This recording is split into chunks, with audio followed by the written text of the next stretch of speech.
بسم اللہ الرحمن الرحیم۔ میری دو بیویاں آپس میں لڑتی ہیں تو لڑیں گی ہی، اور کیا کریں گی؟ تیسری کر لو تو نہیں لڑیں گی۔ نہیں میں مذاق نہیں کر رہا۔ عربوں کا ایک نسخہ ہے، وہ کہتے ہیں کہ دو بیویاں اگر ہوں تو لڑتی ہیں، انہو فی النارین، گویا کہ وہ دو آگ کے لکڑیاں ہیں جو اگر تیسری کر لو نا، اللہ کی رحمت سارے جھگڑے ختم ہو جائیں۔ آپ تجربہ کر کے دیکھ لو، کیونکہ جب تیسری آتی ہے نا، وہ دوسری والا ناز تو ختم ہو گیا نا کہ میں تمہاری سوکن ہوں۔ اب اس پر بھی تو سوکن آ گئی، پہلی خوش ہو جاتی، اچھا مجھے تنگ کرتی تھی، آ گئی نا تمہارے اوپر، وہ سب ٹھیک ہو جاتا ہے۔ لیکن اگر طاقت ہو خرچے کی بھی اور ان کے حقوق ادا کرنے کی، حقوق ادا نہ کر سکے، خرچہ نہ ہو، پھر کبھی دوسری شادی بھی نہ کرے، تیسری تو تیسری رہ گئی۔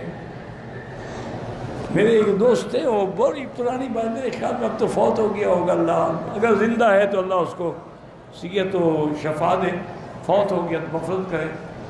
اس نے بڑھاپے میں شادی کی، کوئی پیسے شیسے آ گئے، فصل شصل اچھا ہو گیا۔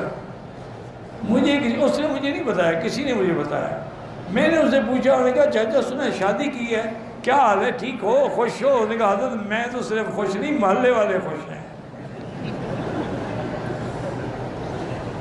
میں نے کہا کیا مطلب؟ انہوں نے کہا میں تو بیوی کے قابل نہیں، فائدہ تو محلے والے اٹھا رہے ہیں۔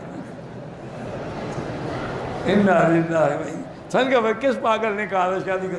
کہتے ہیں جی بس پیسے آئے تھے، دماغ خراب ہو گیا، 2-4 روز میں پھوک نکل گئی، اب جناب ٹھیک ہے، چپ کر کے بے غیرت بن کے بیٹھا رہتا ہوں۔ میں نے کہا طلاق دو، جان چھوڑو، تمہارے نکاح میں ہوتے ہوئے تو گناہ نہ کرے نا، تم کیوں گناہ کے شریک بنو؟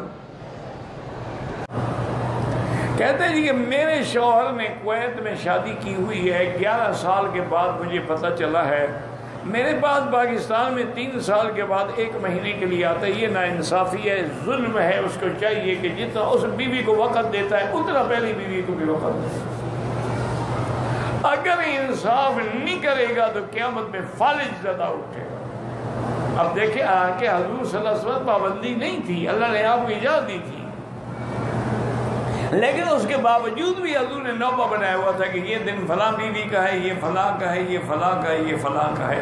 عصر کی نماز کے بعد آپ ہر بیوی کے گھر میں جاتے تھے 5 منٹ 10 منٹ، لیکن رات وہاں گزارتے تھے جس کی باری تھی۔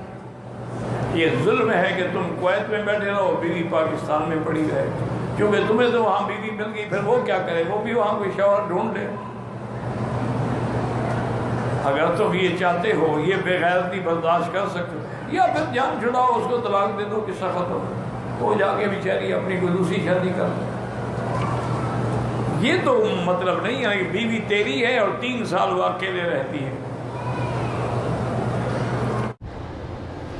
اگر ایک آدمی کی 2 بیویاں ہیں، دونوں کو ایک ہی بستر پہ اکٹھے سلائے، ویسے تو کوئی منع نہیں، بیویاں ہیں، لیکن علماء نے لکھا ہے کہ ناجائز ہے، کیونکہ کبھی بھی کسی کی اگر کوئی غیرت جاگ پڑی نا تو انشاءاللہ تجھے سوتے ہوئے مار ڈالیں گے۔ صبح کو لوگ اللہ کی رحمت سے جنازہ ہی اٹھائیں گے کہ شہید نساء، عورتوں کا شہید ہو گیا ہے۔